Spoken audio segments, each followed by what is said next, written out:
Today we're announcing the charging decision in the police officer-involved death of Dexter Reed that occurred on Chicago's West Side on March 21st, 2024.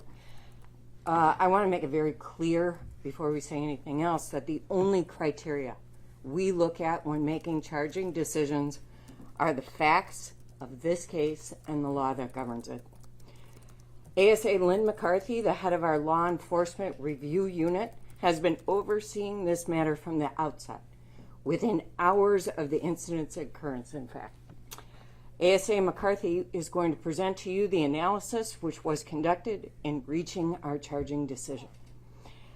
Her presentation includes our office's role in making the charging decision, how the investigation was conducted, what evidence and materials were accessed and reviewed, and the roles and responsibilities fulfilled by other agencies.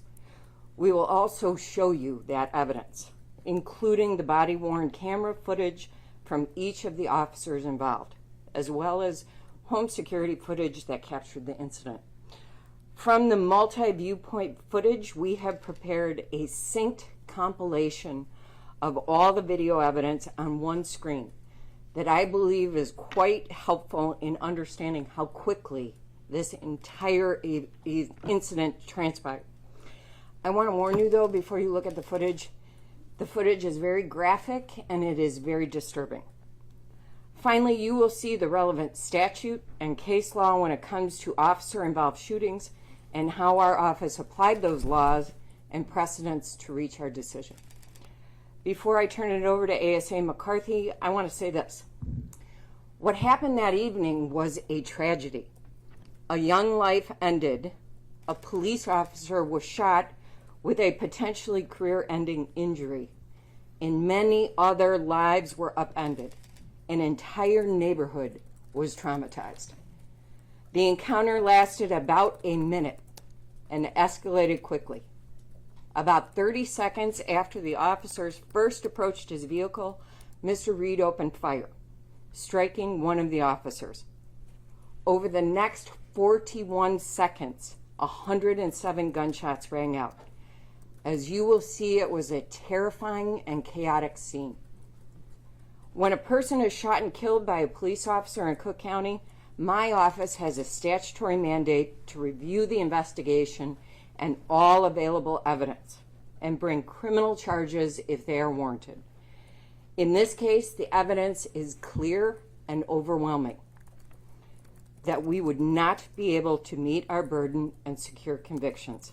Therefore, we will not be charging any of the police officers who were involved in this incident. As is the protocol in an officer-involved shooting, the Illinois State's Attorney Appellate Prosecutor's Office, it's also called ILSAP, reviews our decision based upon the evidence and the law.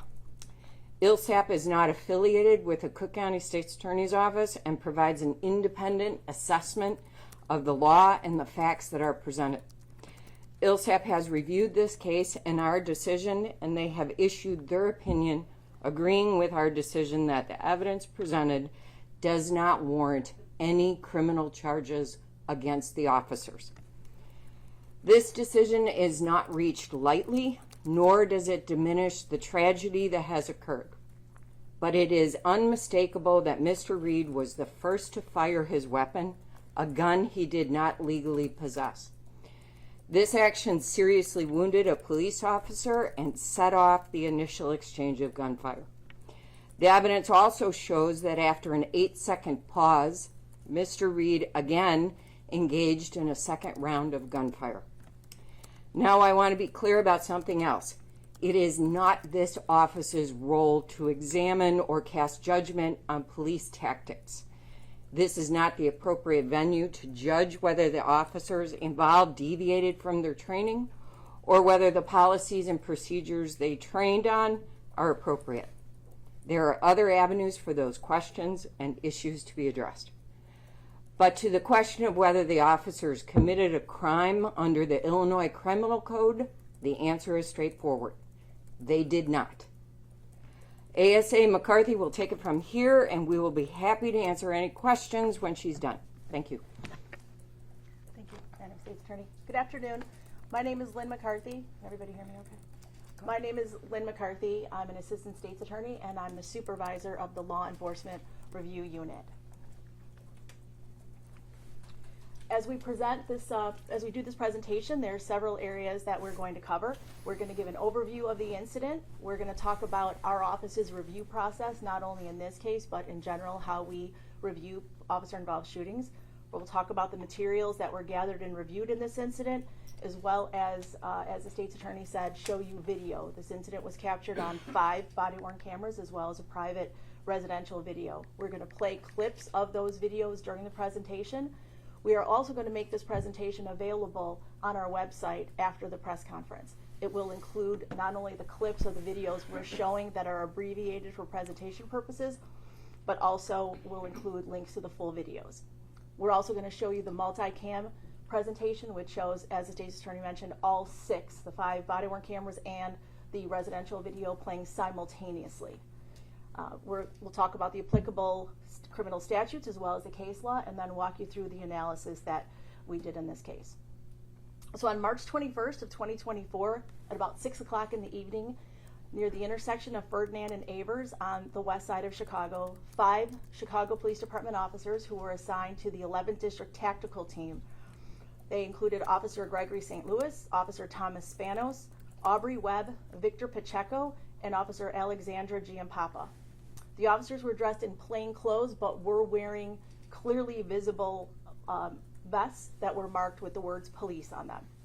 They were in an unmarked CPD vehicle. They were all riding in one tactical vehicle positioned as you see in this graphic. Officer Webb was the driver. Officer St. Louis was the front passenger. Officer Spanos was in the rear driver's side. Officer Pacheco in the middle seat, and Officer Giampapa was in the rear passenger side. They performed a traffic stop at that location of a white Terrain SUV, GMC Terrain SUV. Dexter Reed was the sole occupant of that vehicle, and he was 26 at the time of the incident. After performing the stop, Officer St. Louis, as you can see in the graphic, exited from the passenger side of the squad car and approached on the passenger side of Reed's vehicle. Officer Giampapa approached on the driver's side. As they interacted with Mr. Reed, additional officers ultimately exited their vehicle and also approached the SUV. They all had body-worn cameras on that were activated. During their interaction with Mr. Reed, he was not complying with any of their verbal directions. He had tinted windows on his vehicle, and as they gave commands to raise them up, he lowered them down. He raised them back up and down again. He was asked to unlock the doors and show his hands, and he did not comply with their commands. Due to that lack of compliance, all 5 officers ultimately exited the squad car and approached his SUV. Within 30 seconds of the officers approaching the SUV, Reed fired a gun out of the passenger window and struck Officer St. Louis in his left wrist. Officers then returned fire. There was then a pause of about 8 seconds, followed by another volley of shots. Evidence does indicate that Reed fired again during this second volley. He fired not only out of the passenger side of his vehicle, but also out of the driver's side. Officers fired additional shots. Reed then moved a vehicle forward and crashed into a parked car. He exited the SUV, wedged between his SUV and the squad car, walked to the back of the SUV while crouching down. Additional shots were fired by the officers. He fell behind his SUV, and the final shots were fired by officers. There were a total of 107 shots that were fired during this incident. A total of 26 were fired by 4 of the officers. 96 were fired by 4 of the officers. 11 shots were fired by Dexter Reed. Dexter Reed sustained 13 gunshot wounds, resulting in his death. A gun was found on the front passenger seat of his SUV in the slide lock position. Slide lock occurs when a gun is fired until it is empty. The incident was captured, the shooting incident itself was captured on the BWCs as well as at private residential video. The entire encounter took place in a little more than 1 minute. It was approximately 71 seconds. Within 30 seconds of the officers approaching Reed is when Reed fired first, and then the shooting lasted a total of 41 seconds from the time of Reed's first shot until Reed fired his final shots. One thing to keep in mind is, as we're talking about these times, Keep in mind that they're estimates because this incident unfolded so quickly. We're talking about fractions of seconds, sometimes hundreds of seconds, as we talk about the time frame. Our review process is mandated by Illinois statute. The Police and Community Relations Improvement Act, which is also known as PCRIA, is found at 50 ILCS 727, and the statute applies to officer-involved deaths. The statute defines an officer-involved death as any death of an individual that results directly from an action or directly from an intentional omission of a law enforcement officer while the officer is on duty or otherwise acting within the scope of his or her employment. The statute also mandates that the investigators who are conducting the investigation into the incident shall, in an expeditious manner, provide a complete report to the state's attorney of the county in which the officer-involved death occurred. So the process that we follow in our office, not only with the Dexter Reed shooting, but in all police shootings, is when it comes to a Chicago involved officer, we are in contact with the Civilian Office of Police Accountability, also known as COPA. As the state's attorney said, within hours of the incident, they notify us. They provide us with the facts and evidence that are known at the time.